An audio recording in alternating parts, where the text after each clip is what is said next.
আগামীকাল ৫ লক্ষ শিক্ষকের অবস্থান হবে ঢাকার রাজপথে। কেন্দ্রীয় শহীদ মিনারে শিক্ষকদের এই আন্দোলনের সাথে আমরা একাত্মতা পোষণ করছি। বিশেষ করে শিক্ষকদের ন্যায্য দাবি মেনে নেওয়ার আহ্বান করছি। আজকে যারা প্রধানমন্ত্রী, রাষ্ট্রপতি, উপদেষ্টা, তারা কোনো না কোনো শিক্ষকের মাধ্যমে আপনারা এই অবস্থানে গিয়েছেন।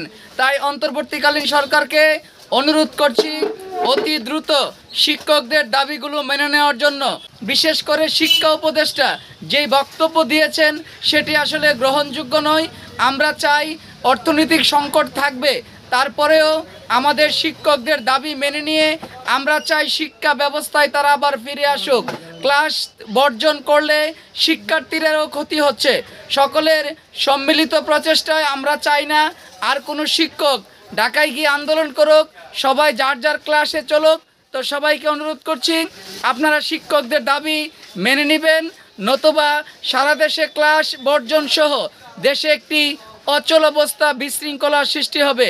শিক্ষকদের দাবি মেনে নিয়ে আমরা শিক্ষার সুষ্ঠু পরিবেশ চাই।